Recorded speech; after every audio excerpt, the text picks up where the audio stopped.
بسم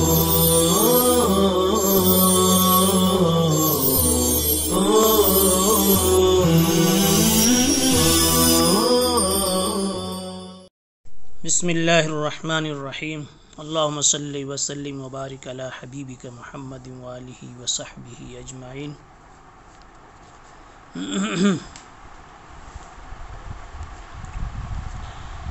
باب من جعل عتق الامۃ صداقہ۔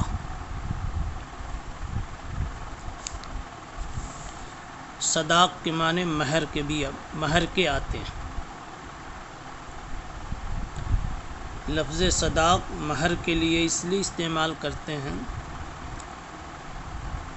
کہ مہر دینے میں انسان کے صدق قلب کا دخل ہوتا ہے، شمول ہوتا ہے۔ آپ خود سوچ لیجئے، بھی آپ کی شادی ہونے والی ہو تو آپ کس قدر دل کے اخلاص و خلوص کے ساتھ آپ وہ مہر اس کے ہاتھوں حوالے کریں گے، اس لیے اس کو صداق کہتے ہیں۔ دوسرا مطلب ہے اس کے ذریعے سے آدمی اپنے تعلق کی محبت کی سچائی کو ظاہر کرتا اور اس کے لیے بطور علامت کے اور شاہد کے یہ مہر کی شکل میں کچھ پیش کرتا ہے۔ باب ہے من جعل عتق الامۃ صداقہ، بادی کو آزاد کرنا اس کا مہر بن سکتا ہے، یعنی بادی کی آزادی مہر کے قائم مقام ہو سکتی ہے یا نہیں۔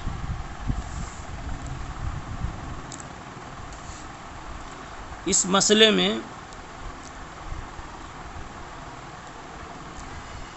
اوپر سے اختلاف چلا آ رہا ہے۔ سعید ابن مسیب، ابن شہاب زہری، اسحاق ابن راہویہ، امام احمد ابن حنبل، امام ابو یوسف رحمہم اللہ، یہ حضرات عتق کو، بادی کی آزادی کو مہر بنانا صحیح بتلاتے ہیں۔ اس کے بالمقابل دوسرا قول ہے امام ابو حنیفہ، امام مالک اور امام شافعی وغیرہ کا۔ ان حضرات کے نزدیک عتق کو مہر بنانا جائز نہیں ہے۔ امام ترمذی اور علامہ ابن حزم نے امام شافعی کا قول جواز کا نقل کیا ہے۔ آپ یہاں دیکھیں گے ترمذی شریف میں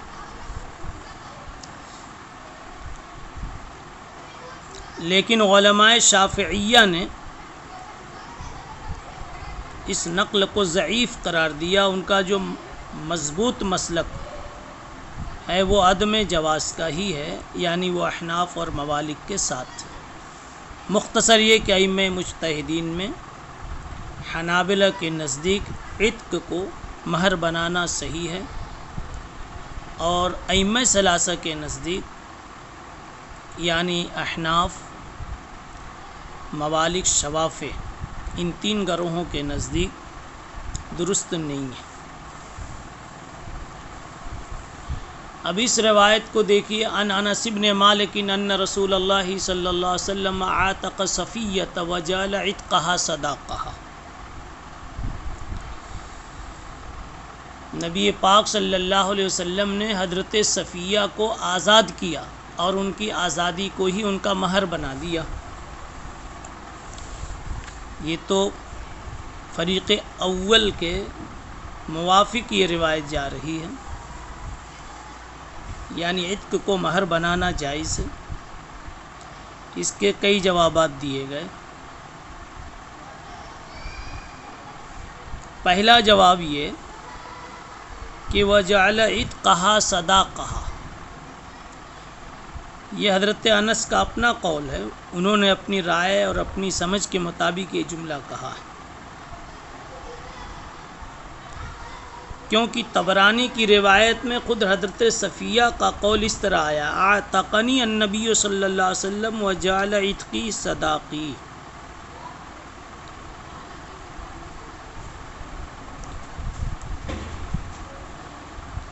کہ وہ کہتی ہیں کہ نبی پاک صلی اللہ علیہ وسلم نے مجھے آزاد کیا اور میرے عتق کو میرا مہر بنایا۔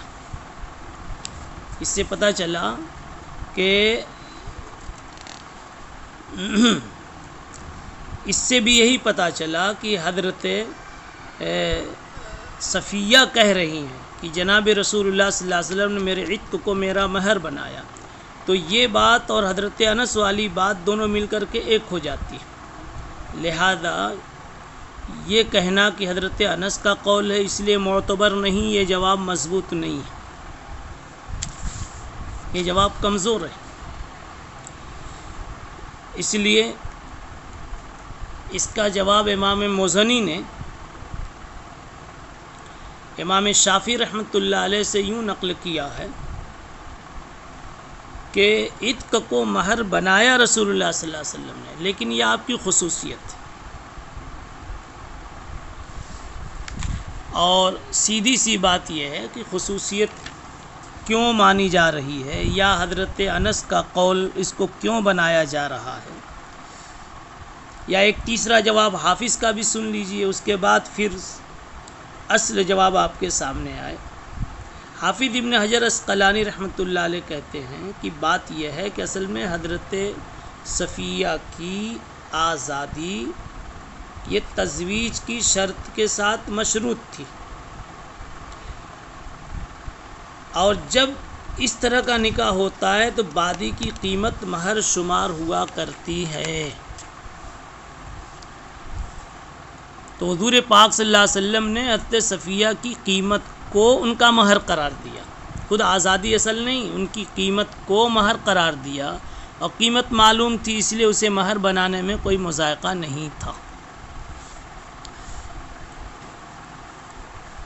اور بات اصلی یہاں سے ہے کہ قرآن مجید نے کہا ہے نکاح ہونا چاہیے مال کے بدلے، وَأُحِلَّ لَكُم مَّا وَرَاءَ ذَلِكُمْ أَن تَبْتَغُوا بِأَمْوَالِكُمْ۔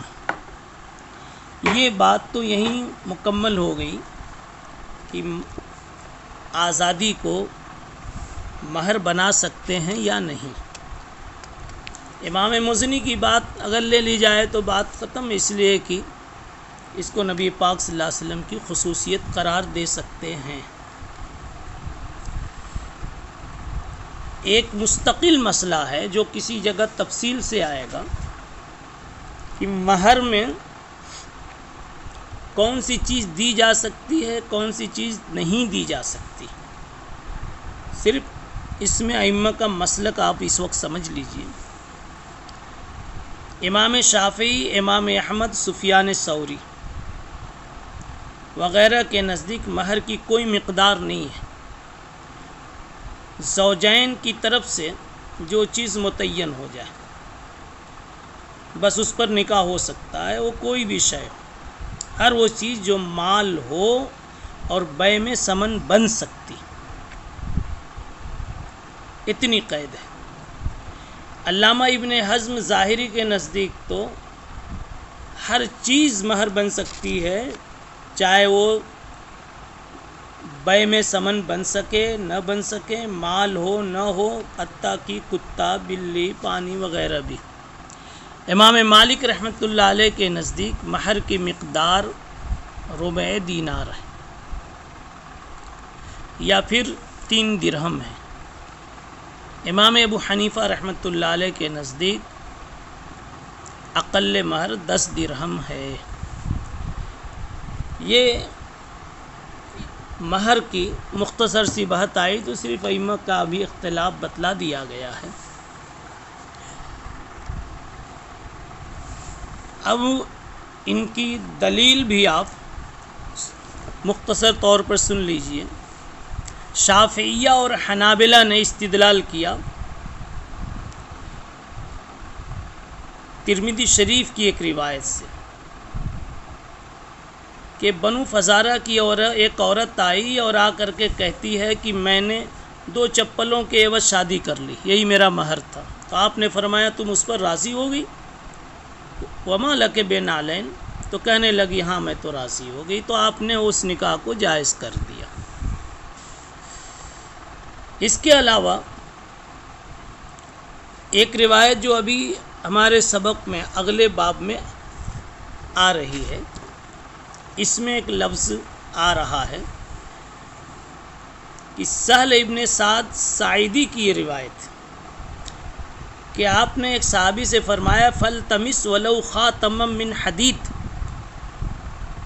دیکھو مہر دینے کے لیے لوہے کی انگوٹھی ہو تو بھی چل جائے گی۔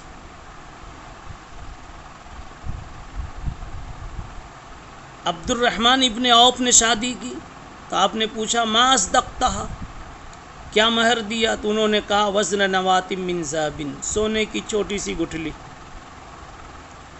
ان سب سے شافعیہ اور حنابلہ نے کہا کہ مہر میں کوئی مقدار متعین نہیں ہے، جتنی جو دینا چاہے دے سکتا ہے۔ اب حنفیہ کا وغیرہ کا استدلال دیکھیے۔ حنفیہ نے اصل میں کہا کہ پہلے تو طے کر لو کہ مال دینا ضروری ہے، آیت کریمہ سے ان تبتغوا باموالکم، اب کتنا مال وہ وہاں بیان نہیں ہوا۔ اسی طریقے سے ایک آیت ہے قد علمنا ما فرضنا علیہم فی ازواجہم، ان کی بیویوں کے بارے میں کیا فرض اور متعین ہے اس کا بھی پتہ نہیں۔ اس لیے اب اس کے پتہ لگانے کے لیے کسی حدیث کی ضرورت پڑے گی جو مبین بنے، تو وہ مبین جو حدیث ہے لا مہر اقل من 10 دراہم، یہ ایک روایت ہے۔ سنن دارقطنی نے اس روایت کو نقل کیا۔ حضرت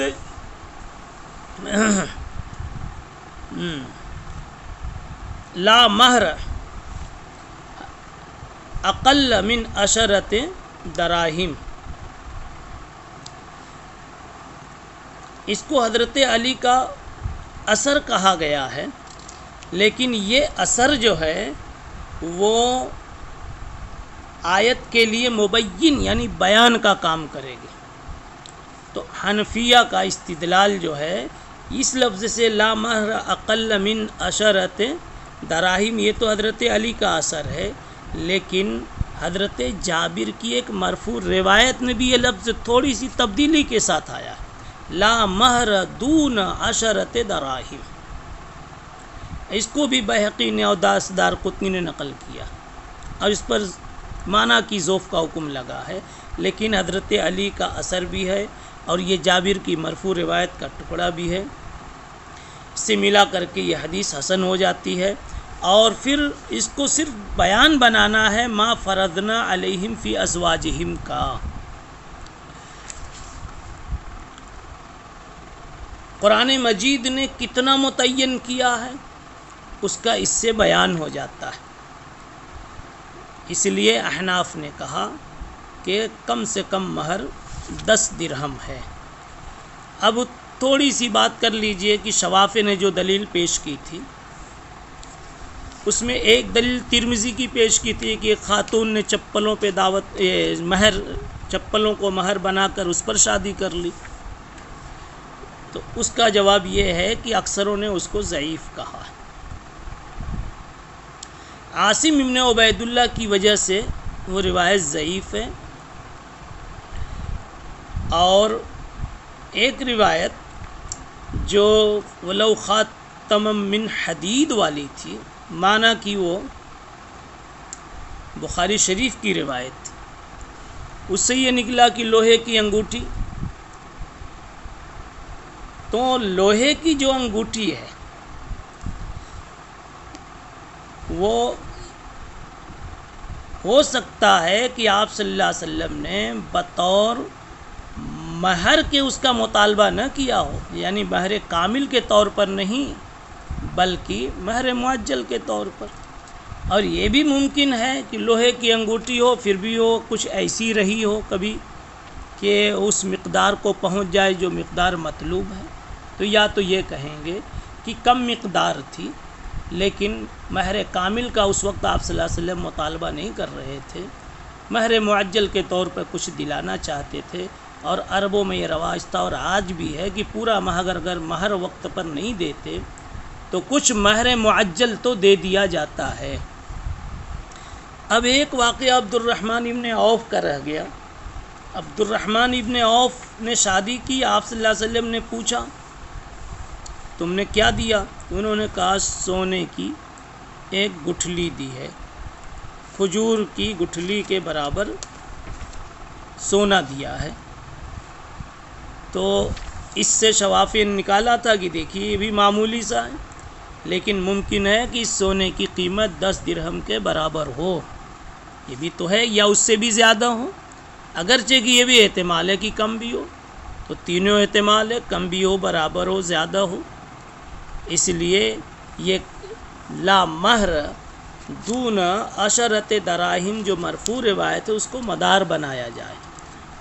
آیت قد علمنا ما فرضنا علیہم فی ازواجہم کے ابہام کے لیے، کہ گویا جو مہر کے بارے میں قرآن نے مبہم بیان کیا تھا، یہ حدیث لا مہر دون عشرت دراہم اور لا مہر اقل من عشرت دراہم، یہ دونوں مل کر کے اس کا بیان کر رہی ہے۔ تو اب خلاصہ یہ نکلا کہ مہر کی مقدار احناف کے نزدیک کم سے کم 10 درہم ہے، اور شوافی کے نزدیک جو بھی متعین کر لیا جاوے۔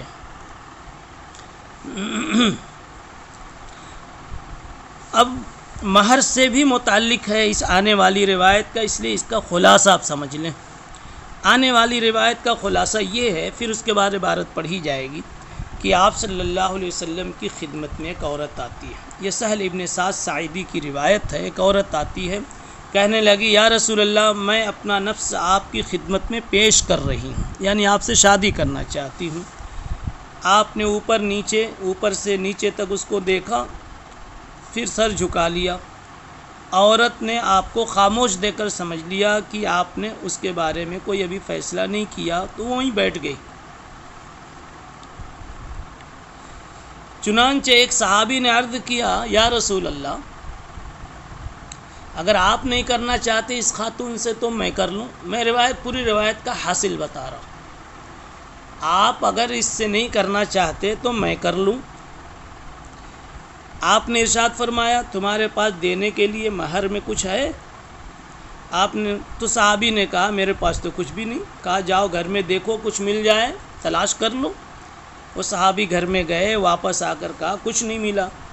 آپ نے فرمایا اچھا پھر جاؤ، اگر لوہے کی انگوٹھی مل جائے تو وہی صحیح، ولو خاتم من حدید، یہ اصل جگہ تھی محل استدلال جی۔ تو صحابی دوبارہ گئے، واپس آئے اور آ کر کہنے لگے انگوٹھی بھی نہیں ہے، البتہ ایک تہبند ہے میرا جو میں پہنے ہوئے ہوں، اس کا آدھا حصہ اس عورت کو دے دیتا ہوں، آدھے سے اپنا کام کرتا ہوں۔ چادر بھی نہیں تھی ان کے پاس۔ آپ نے فرمایا ایک تہبند ہے، اسے عورت لے کر کیا کرے گی، وہ پہنے تو تم ننگے ہو گئے، تم پہنے تو وہ ننگی۔ وہ صحابی بھی چپ ہو گئے، بڑی دیر تک بیٹھے رہے، پھر اٹھ کے جانے لگے۔ آپ نے دیکھا کہ یہ بیچارہ خواہش کے باوجود بھی کامیاب نہیں ہو سکا، تو آپ نے بلوایا اور حاضر ہو، وہ صحابی حاضر ہوئے۔ آپ نے کہا اچھا تمہارے پاس قرآن ہے کچھ، یعنی کچھ قرآن کی صورتیں آیتیں یاد ہیں؟ انہوں نے کہا ہاں یا رسول اللہ یاد ہے۔ فرمایا جاؤ میں نے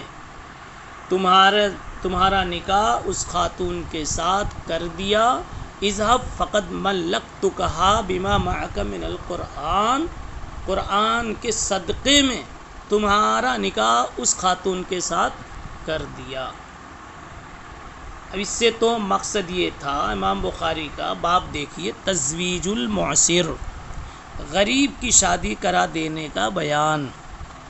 تو آپ تو سمجھ گئے یہ صحابی غریب تھے، ان کی شادی کرا دی جناب رسول اللہ صلی اللہ علیہ وسلم نے۔ امام بخاری کا تو اتنا مقصد ہے ضمناً وہ مہر کا بھی مسئلہ بھی آ گیا، وہ بھی حل ہو گیا، اس لیے میں نے یہ دونوں باب کو ایک ساتھ جوڑ کر کے آپ کو پڑھا دیا۔ اب تھوڑی عبارت پڑھتا ہوں، آپ دیکھ لیجئے، ملاتے جائیے گا۔ باب تزویج المعسر لقولہ تعالی ان یکونوا فقراء یغنیہم اللہ من فضلہ وبہ قال حدثنا قتیبہ قال حدثنا عبد العزیز بن ابی حازم عن ابی عن سہل بن سعد الساعدی قال جاءت امرأة الى رسول اللہ صلی اللہ علیہ وسلم فقال یا رسول اللہ جئت لأہب لک نفسی فنظر الیہا رسول اللہ صلی اللہ علیہ وسلم فصعد النظر فیہا، وہ آئی تو آپ صلی اللہ علیہ وسلم نے نظر اس اوپر نیچے کی، اچھی طرح دیکھا، اس لیے کہ شادی کرنے کا مسئلہ تھا۔ ثم تاتا، پھر آپ صلی اللہ علیہ وسلم نے سر جھکا لیا۔ ثم تاتا رسول اللہ صلی اللہ علیہ وسلم رأسہ فلما رأت المرأة انہ لم یقض فیہا، آپ نے جب کوئی فیصلہ نہیں کیا تو جلست، لم یقض فیہا شیئا جلست فقام رجل من اصحابی فقال یا رسول اللہ، ایک صحابی کھڑے ہوئے، یہاں سے بات، ان لم یکن لک بہا حاجہ فزوجنیہا، آپ کو نہیں کرنا ہے تو میری کر دیجئے۔ فقال وہل عندک من شیء، تمہارے پاس کچھ ہے مہر دینے کو؟ قال لا واللہ یا رسول اللہ۔ قال اذهب الى اہلک فانظر هل تجد شیئا، جاؤ گھر دیکھو کچھ ہے۔ فذهب ثم رجع فقال لا واللہ ما وجدت شیئا۔ فقال رسول اللہ صلی اللہ علیہ وسلم انظر ولو خاتما من حدید۔ فذهب ثم رجع فقال لا واللہ یا رسول اللہ لا وخاتم من حدید۔ قال